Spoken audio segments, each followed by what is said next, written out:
Bhagavate Shivanandaya. Om Namo Bhagavate Shivanandaya.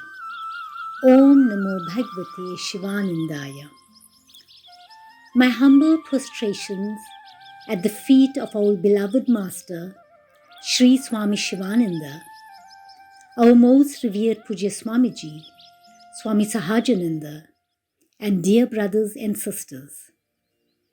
This morning, I am truly humbled to share my reflections on a few selected ethical teachings of the most glorious scripture, the Bhagavad Gita. The following ethical teachings highlighted in the Gita will be explored, namely, letting every act become an act of prayer, seeing divinity in all, living what we learn, practicing humility and simplicity, connecting to and absorbing the mind in the higher consciousness. The Bhagavad Gita is described as a celestial song, the song of the Lord, because none but the Lord Himself can articulate such a profound and unprecedented outpouring of 711 Sanskrit verses to Arjuna on a battlefield, and all within an hour. This sacred scripture was revealed on the eve of the onset of Kali Yuga, providing the perfect solutions for the problems experienced currently.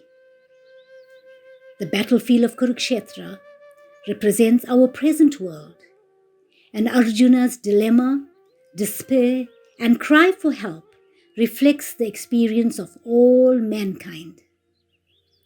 Thus, the Bhagavad Gita serves as a universal gospel, a manual or a handbook for our present existence, in which Bhagwan Sri Krishna has woven a beautiful tapestry of ethics, guiding us at every step to develop spiritually towards a life of perfection whilst performing our duties on this very earth. Transforming every act into an act of prayer. In our present day, we have become engrossed in worldly activities, such as having to work for a living, pursue careers, and attend to family responsibilities. The major part of life is spent engaged in these activities, and consequently, just a small percentage of time is dedicated to prayer. This is understandable, as work is an essential element of life, and no society could survive if people had to completely give up their responsibilities. However, at the same time, we have to remember that our ultimate goal in life is God realization, to manifest the Atman within us. But you may ask that against all our daily material activities, how do we do this when we seem to have so little time to dedicate to the pursuit of this ultimate goal? Brothers and sisters, let us turn to the glorious Bhagavad Gita for some guidance in this regard. The Bhagavad Gita is a philosophy for life, a philosophy that teaches us how to divinize our lives. With most of our energy devoted to work, we cannot seem to find the time, or we are too exhausted to pray. The all-compassionate Bhagwan Sri Krishna understands this and encourages us to continue with our lives, our work, our careers, our family responsibilities, but we need to spiritualize and to divinize our lives. And that is to be able to see the Lord everywhere and in whatever we are doing, however big or small, to dedicate it to the Lord. One can argue that meditation is a way to divinize our lives, because when Bhagwan Sri Krishna requests that Arjuna meditate, Arjuna says that he finds difficulty in meditation as he cannot seem to control his wandering mind. Is that not what we all experience when we try to meditate? Arjuna says, "O Krishna, The mind is very unsteady, turbulent and obstinate. It seems to me that it is more difficult to control than the wind. And to this, Bhagavan Sri Krishna replies, O son of Kunti, the mind is undoubtedly restless and difficult to curb, but it can be controlled by repeated practice and detachment. Bhagavan Sri Krishna makes an offer to Arjuna which we can readily identify with. Therefore, Arjuna, always think of me and do your duty. With mind and intellect dedicated to me, you will doubtless come to me. Bhagavan Sri Krishna says, always think of me and do your duty. He is in fact telling us that we should always remember him and never forget him at any point during our daily activities. So, the idea of action, karma yoga, thus becomes the foundation of spiritual life. It becomes a form of meditation with our eyes open, and a sacred meditation while in the midst of performing our worldly activities. We seem ignorant of the fact that the Lord dwells within us.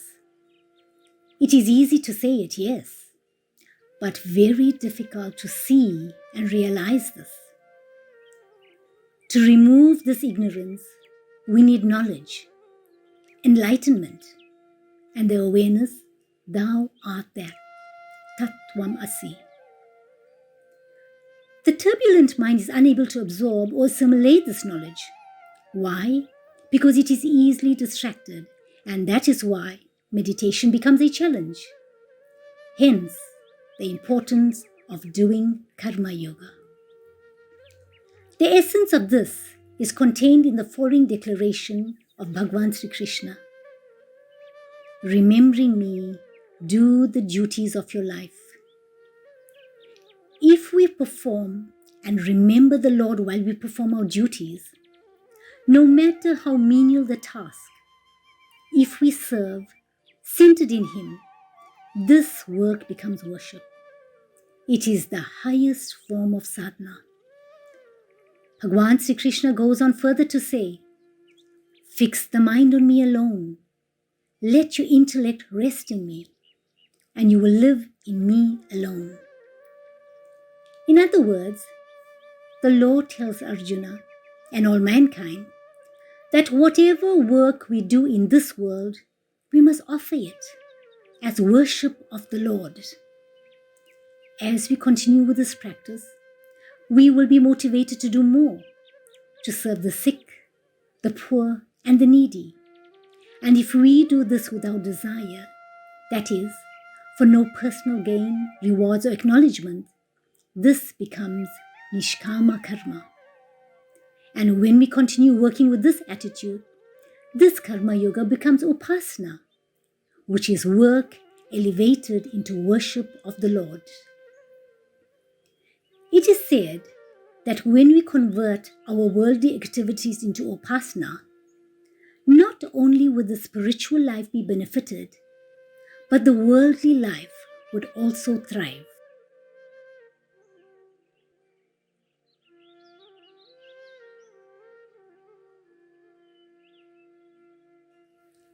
Let us remember this simple exercise.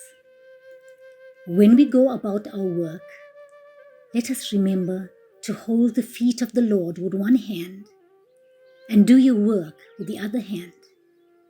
And once this work is completed, hold the Lord's feet with both hands.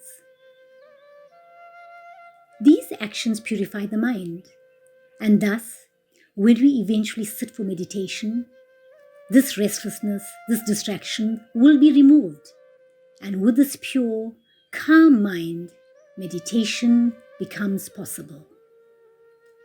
Our Sri Gurudev, Sri Swami Shivananda, was the perfect example with his spirit of selfless service.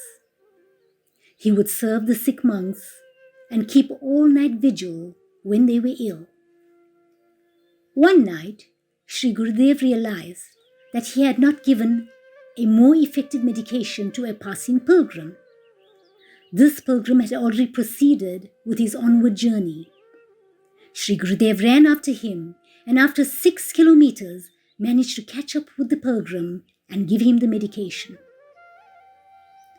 On another occasion, when Sri Gurudev discovered a monk who was suffering from cholera, he immediately went to nurse the ailing monk, despite the possible risk to himself. Such was our Master's love and compassion for humanity. Such was his duty in action and his complete remembrance of the Lord. Our Sri Gurudev's practical life taught us that we too can realize God while deeply engaged in secular life without having to resort to caves and jungles. So, let us endeavor, brothers and sisters, to see each act that we perform as an act of divinity.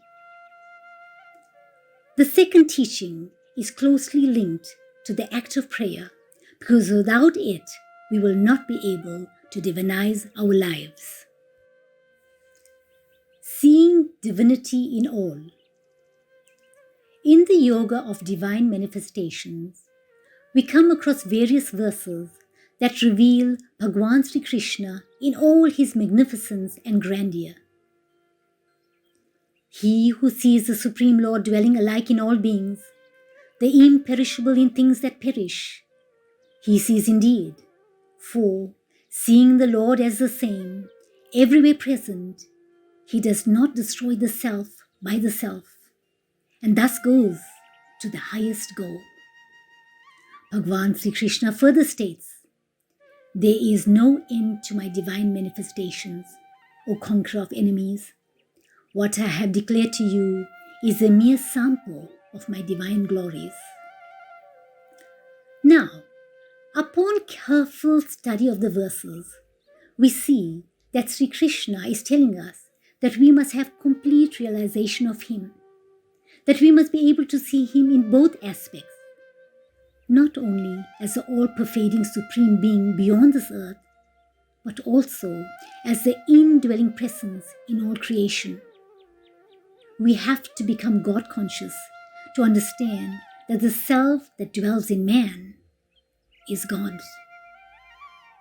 Thus, we must be able to see God in all names and forms and perceive that this whole world is an expression of the Lord himself. In our daily lives, we are constantly faced with challenges, tests, and trials. We try to find solutions in worldly ways. As ordinary beings, the world is our only reality. It is not easy to renounce this world. We have responsibilities to perform as householders. So, we cannot easily flee from this world and become recluses in caves. We cannot run away from life. Bhagwan Sri Krishna says that there is no need to give up our worldly activities. True renunciation is to realize that there is a divinity within each of us. It is to see God in everything and in everyone, and we have to make a conscious effort to become aware of his presence. Sometimes, when we watch an individual progressing in life, there is a tendency for us to harbor certain negative feelings towards him. There might be feelings of insecurity, bitterness, or even jealousy. However, we have to discourage these negative emotions immediately, especially now that we are being constantly reminded that this is a divine being. By harboring negative feelings, we are insulting the Lord. Let us also remember that this will only create more karma and impact negatively on our health and well-being. Instead, let us be happy for this individual and share in his joy. After all, his soul is divine too. One may ask, how can I see divinity in a colleague who gives me a hard time at work, or a spouse that is difficult to live with?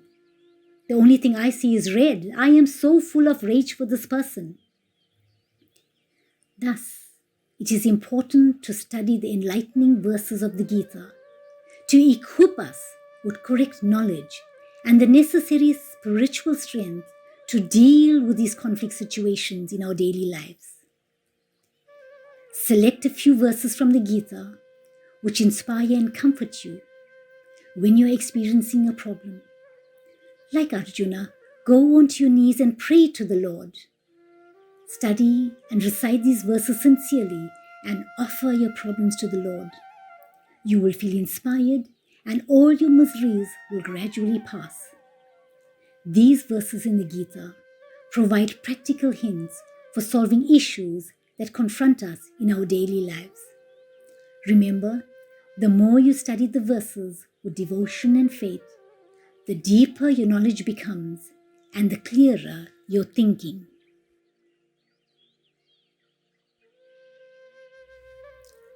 Sri Gurudev says that you must get a clear mental picture of any person that disturbs you. And while concentrating on this mental picture, repeat any mantra with faith and devotion.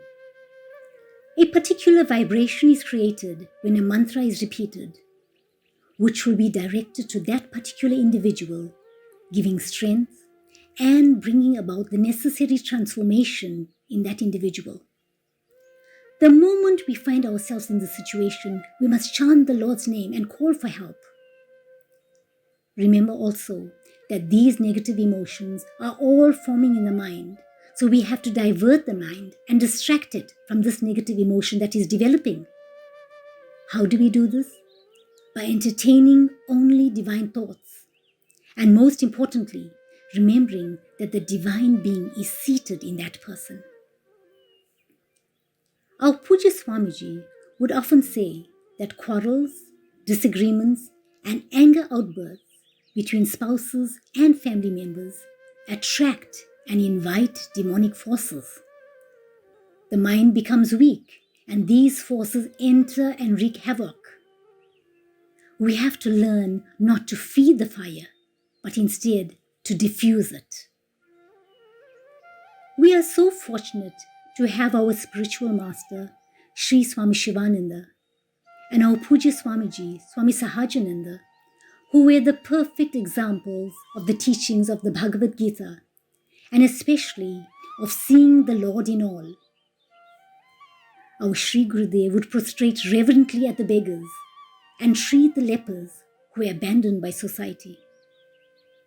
At our ashram printing press, our Puja Swamiji would prostrate in front of every printing machine before he proceeded with his work. He would see the Lord present even in inanimate objects. This testifies to his godliness. The Gita constantly reminds us that our natural state of being is joy. Knowing that the Lord is seated in all of us, let us strive to see only divinity in everyone and everything. Go all out and bring joy to others. Every single day, no matter who you meet, give joy in the form of a compliment, a kind word, or some act of kindness. Ensure that every single person you meet has a better day because of you. Remember, the more you give joy to others, the more you will bring joy back to you. The next ethical teaching of the Gita is to live what you learn. Bhagwan Sri Krishna repeatedly extols the following virtues: humility, non-injury, forgiveness, self-control, service of the Guru, calmness, and contentment. He is the source of all these virtues. We should cultivate these qualities and practice them in our daily lives. We have to constantly feel and remember that the body is a moving temple of the Lord. Feel that all beings are images of God. Feel that the one power of God works through all hands, sees through all eyes, and hears through all ears. As we continue studying the various verses in the Bhagavad Gita, we see Bhagwan Sri Krishna, like a loving mother, teaching us how to live in order to attain happiness. We see unfolding a handbook, an instruction manual, advising us how to live our lives. We see the Lord providing us with practical lessons to regulate our daily lives and conduct. And these life lessons are so universal and broad that every individual, irrespective of his social status or whatever stage of spiritual progress he may be in, can draw inspiration and guidance. Even when it comes to the worship of the Lord, we do not have to perform various elaborate practices and rituals. As Bhagwan Sri Krishna says, if one offers me with love and devotion a leaf, a flower, fruit, or water, I will accept it. This shows that the Lord does not assess our devotion by the monetary value of what is offered, but about the devotion behind it. Brothers and sisters, it is to engender a kind of love, a love that brings the tears to your eyes. All that the Lord is asking for are your tears of love and devotion, nothing else. Hence, we are encouraged to live in the spirit of the teachings of the Bhagavad Gita. Let the Gita guide all our thoughts, prompt our speech, and rule our actions. Gradually, our whole lives will be transformed. One most effective way of monitoring our thoughts and actions is by keeping a spiritual diary on a daily basis. This practice, introduced by our Pujya Swamiji, helps us to cultivate virtuous qualities and eradicate negative qualities. A spiritual diary is a wonderful way to check if we have lived the lessons we have learned. Enacting and living the lessons learned is tied closely to the ideas of simplicity and humility. Living a life of humility and simplicity. Real humility is the understanding that one is but an instrument or servant of the Supreme Lord. This should be our constant remembrance as we continue with our worldly activities. Humility means that one should not be anxious to have the satisfaction of being honored by others. The material conception of life makes us very eager to receive honor and acknowledgement from others. However, for a man in perfect knowledge of the Gita, who knows that he is not this body, anything, be it honor or dishonor, is immaterial. Bhagwan Sri Krishna was an epitome of not only greatness, but also of humility and simplicity. He was humble enough to act as a charioteer of Arjuna during the war. The Lord put himself in such a position where Arjuna had to literally command him to drive the chariot to wherever he desired. He also had to attend to the bathing and feeding of the horses. During the Rajasuya sacrifice, to which all the kings and nobles were invited, Bhagwan Sri Krishna, as a part of his duty of receiving and welcoming the guests, washed their feet. Such was his humility. He did this simply to teach us that the truly great are those who are really humble, that he who wishes to be in tune with the Lord needs to be the embodiment of devotion to duty and to be selfless, egoless, and indifferent to praise, honor, pleasure, and success. Qualities like humility, simplicity, absence of ego, and non-violence are seen as knowledge, and what is contrary to these is ignorance. Remember that real humility and simplicity are signs of great strength and supreme knowledge, and one should thus try to develop these qualities as one conducts one's various duties in life. Raga Dvesha, the obstructors of the spiritual path, should be constantly controlled because they are the enemies of wisdom. Sri Gurudev says that rather than fight the ego, practice simplicity and humility, as these are the true secrets of happiness. Our Sri Gurudev, a God-realized saint, practiced this throughout his life.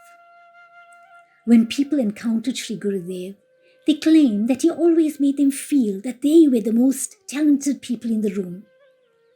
Everyone felt that he liked them the most. Sri Gurudev would undergo any discomfort to please a person. He made everyone feel at home.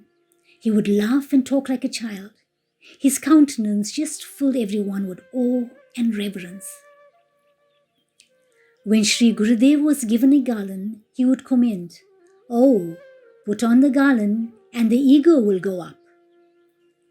After satsang, if he had received any praise, he would immediately go to his kutir and beat himself on the head with a shoe 40 times, so that he would be unaffected by the praise. This he would refer to as the SB40 treatment.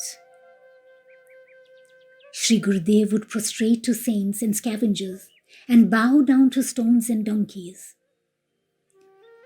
Our Puja Swamiji, Swami Sahajananda, was the epitome of humility, simplicity, obedience, and purity. His conduct was at all times beyond reproach. Our Swamiji worked silently, sincerely, and selflessly, completing over 300 infrastructure projects, mainly in the deep rural areas of KwaZulu-Natal, without desiring any acknowledgement. Puja Swamiji, in his actions, taught the world a precious lesson in self-annulment, avoiding any recognition, only so that the Divine Master, Sri Swami Shivananda, would be worshipped, and not him. Brothers and sisters, if our lessons in simplicity and humility are mastered, then we are able to connect to and absorb the higher consciousness. This brings me to the final ethical teachings for this presentation. In the earlier teachings, we learned that when one perceives work as worship of the Lord, the mind automatically becomes purified and calm, thus preparing us for meditation. Bhagwan Sri Krishna says, "In the tranquility of the mind, all sorrow is destroyed, for the intellect of him who is tranquil-minded is soon established in firmness." This is not just temporary peace of mind that the Gita is speaking about, but getting established in ultimate peace. Only when the mind is mastered and controlled through proper practice, patience, and meditation can one connect with a higher consciousness. The one way to reach this level of higher consciousness is to constantly absorb the mind in the Lord. The Lord declares on several occasions in the Gita that we should keep our mind in Him, remembering Him, and we will definitely attain Him. Our Puja Swamiji was the perfect devotee, surrendering every thought, word, and action to God, and dedicating his entire life as worship of the Lord. Sri Gurudev described our Puja Swamiji as one who did not forget Brahman when he was working, one who had dual consciousness, and one who rested in Sachidananda Swarupa, with mind completely absorbed in the remembrance of the Lord. Our Puja Swamiji used his mind and his senses in selfless service for the benefit of all humanity. In concluding this presentation, we are reminded about how the ethical teachings of the Bhagavad Gita are so beautifully encapsulated in our Sri Gurudev's simple yet profound teachings. Serve, love, give, purify, meditate, realize. By serving and loving all around us, which is the essence of Bhagavan Sri Krishna's teachings, we begin to see divinity in all. Our minds automatically become purified, and with this calmness of mind, we become ready for meditation, which will ultimately lead us to a connection with the higher, that is, self-realization. We must consider ourselves so fortunate that we have Sri Gurudev and Pujya Swamiji in our lives, the perfect examples of every ethical teaching in the Bhagavad Gita. They have provided us with all the necessary guidance in our daily life. Dear brothers and sisters, thank you for being part of this presentation. May the blessings of Bhagavan Sri Krishna, who is the sweetest and most divine manifestation of the Lord, be upon us always. Om Shanti, Shanti, Shanti.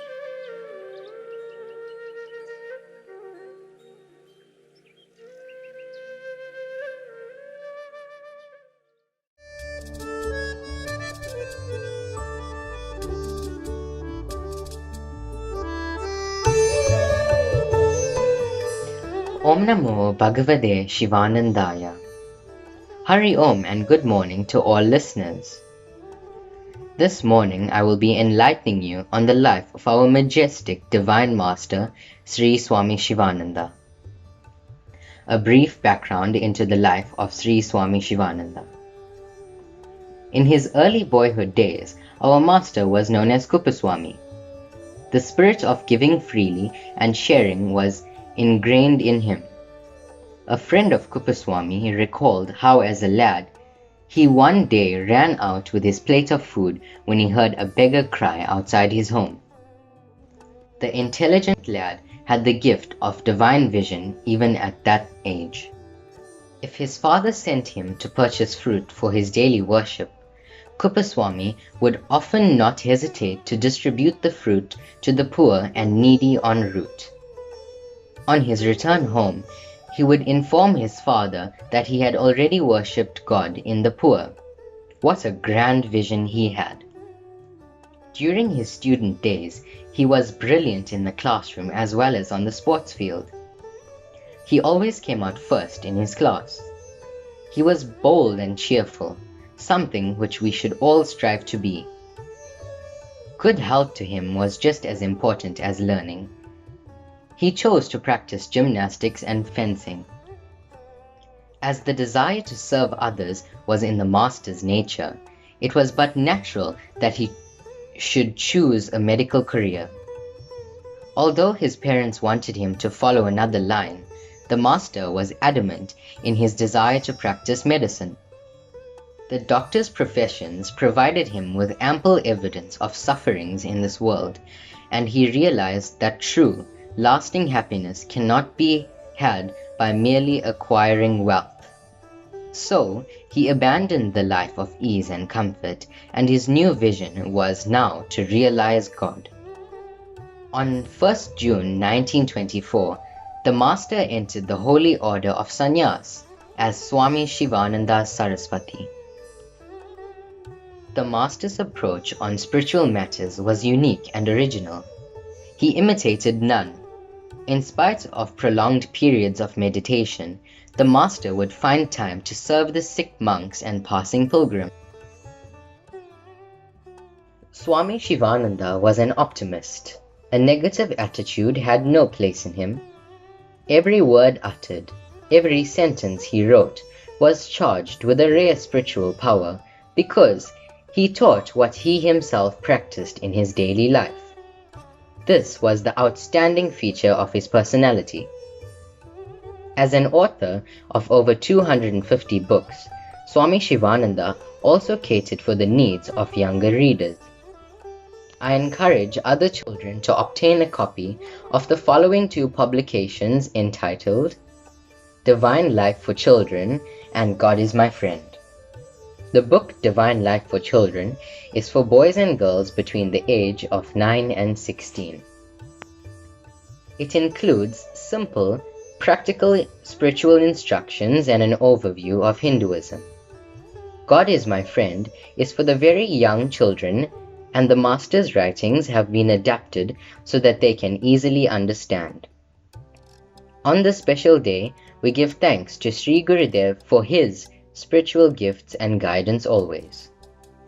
We should all strive to practice his universal teachings, which are: serve, love, give, purify, meditate, realize, be good and do good. Om Shanti, Shanti, Shanti. Hari Om, dear camp participants. Thank you for tuning into our Yoga Camp online lessons. Please note that satsang will commence at 11 a.m. and a WhatsApp link will be sent to you shortly. Om.